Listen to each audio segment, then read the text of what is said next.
Hi friends, welcome to Jeeva's kitchen all in one. நம்ம சேனல்ல ஆரோக்கியத்துடன் கூடிய சமையல் ரெசிபிஸ், சூப்பரான கோலங்கள், பயனுள்ள தகவல்கள், தெரியாத பல விஷயங்கள், டைலரிங் ஐடியாஸ், எல்லா விதமான டிப்ஸ் எல்லாமே இருக்கு. உங்களுக்கு வேணும்னா பிளேலிஸ்ட் செக் பண்ணி பாருங்க. நம்ம சேனலை சப்ஸ்கிரைப் பண்ணி பெல் ஐக்கானும் கிளிக் பண்ணி வச்சுக்கோங்க. கூடவே ஃபேஸ்புக், இன்ஸ்டாகிராம், சேட்டையும் ஃபாலோ பண்ணிக்கோங்க. வாங்க, இன்னைக்கு நம்ம என்ன பார்க்க போறோம்னா பச்சை பட்டாணியை வச்சு சூப்பரான ஒரு லஞ்ச் ரெசிபி பண்ண போறோம். பசங்களுக்கு நம்ம லஞ்சுக்கு கட்டி கொடுத்தோன்னா அவங்களும் விரும்பி சாப்பிடுவாங்க. ரொம்பவே டேஸ்ட்டாக இருக்கும்.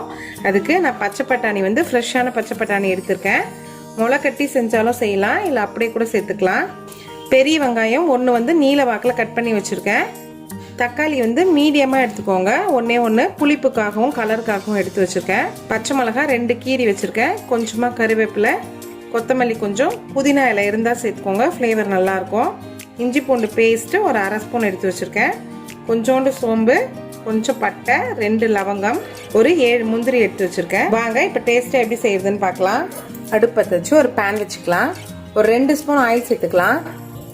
1/2 ஸ்பூன் சோம்பு சேர்த்துக்கலாம். சின்னதாக 2 பட்டை, 2 லவங்கம் சேர்த்துக்கலாம். மசாலா ஐட்டம் பொரிஞ்சோன்னே கீரி வச்ச 2 பச்சை மிளகாய் சேர்த்துக்கலாம்.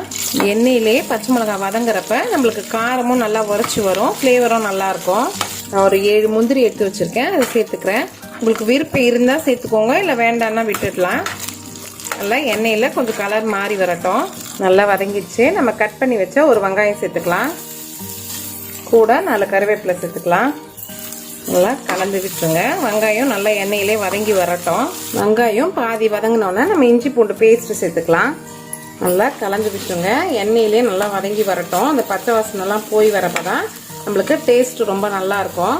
இப்போ வெங்காயம் இஞ்சி பூண்டு நல்லா வதங்கிடுச்சு. நம்ம எடுத்து வச்ச பச்சை பட்டாணி சேர்த்துக்கலாம். இது ஃப்ரெஷ்ஷான பட்டாணினவே நமக்கு சீக்கிரம் வெந்துடும். நல்லா ஒரு கலரி விட்டுருங்க. கொஞ்சம் வதங்கி வரட்டும். கொஞ்சம் நல்லா வதங்கிட்டோன்னே நம்ம எடுத்து வச்ச தக்காளி சேர்த்துக்கலாம்.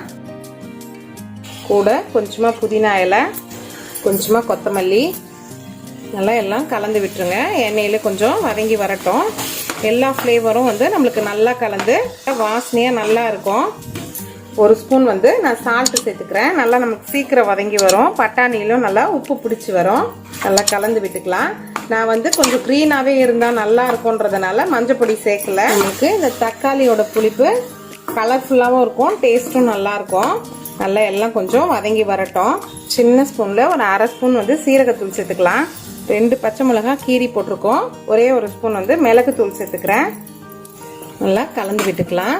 நம்மளுக்கு நல்லா காரசாரமாக நல்லா டேஸ்ட்டாக இருக்கும். பட்டாணியோட ஃப்ளேவரு, அந்த புதினா ஃப்ளேவர்லாம் கலந்து, சீரகம் நம்மளுக்கு நல்லா ஜீரண சக்தியும் கொடுக்கும். இப்போ உப்பு காரம் எல்லாம் கலந்து நல்லா நம்மளுக்கு ஒன்றா சேர்ந்து வந்துடுச்சு.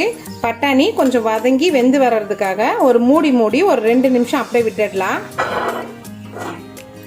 இப்போ எப்படி வந்திருக்குன்னு பார்க்கலாம். நல்லா நம்மளுக்கு மிளகோட சேர்ந்து நல்லா பட்டாணியும் வெந்து வந்துடுச்சு, நல்லா வதங்கிடுச்சு. நம்ம ஃப்ரெஷ்ஷான பட்டாணினவே இப்படி செய்கிறோம். அதுவே ஊற வச்ச பட்டாணியாக இருந்ததுன்னா நம்ம இதே டைப் ஃபாலோ பண்ணி குக்கரில் ஒன்றா சேர்த்து ஒரு விசில் வச்சு எடுத்துட்டோம்னா சாதத்தோடு சேர்ந்து நல்லா வெந்துடும். டேஸ்ட்டும் ரொம்ப நல்லாயிருக்கும். ஏன்னா சாதம் உதிரியாக வடித்து எடுத்து வச்சுருக்கேன். உப்பு சேர்க்கலை நான், அதனால சாதத்துக்கும் சேர்த்து தான் உப்பு சேர்த்துருக்கேன். சாதத்தை கலந்துக்கலாம். இப்போ நல்லா கலந்து விட்டுக்கலாம். எல்லாம் ஒன்றா சேர்ந்து வர அளவுக்கு உப்பு சரியாக இருக்கான்னு பார்த்துக்கோங்க. பத்தலைன்னா போட்டுக்கலாம். இப்போ எல்லாம் நல்லா ஒன்றா சேர்ந்து வந்துச்சு நம்மளுக்கு. இவ்வளோதான் சூப்பரான லஞ்ச் பாக்ஸுக்கு பட்டாணி ரைஸ் ரெடி. கொஞ்சமாக கொத்தமல்லி தூவிக்கலாம். இவ்வளோதான் அருமையான பட்டாணி சாதம் சூப்பராக ரெடி ஆயிடுச்சு. இதே மாதிரி அருமையாக நீங்களும் செஞ்சு பாருங்க. இந்த வீடியோ உங்களுக்கு பிடிச்சிருந்தா லைக் பண்ணுங்க, ஷேர் பண்ணுங்க. மேலும் இது போன்ற பல பயனுள்ள வீடியோக்கள் வேணும்னா Jeeva's kitchen all in one சேனலுக்கு சப்ஸ்கிரைப் பண்ணிக்கோங்க. கூடவே ஃபேஸ்புக், இன்ஸ்டாகிராம், சேட்டையும் ஃபாலோ பண்ணிக்கோங்க. தேங்க்யூ ஃபார் வாட்சிங்.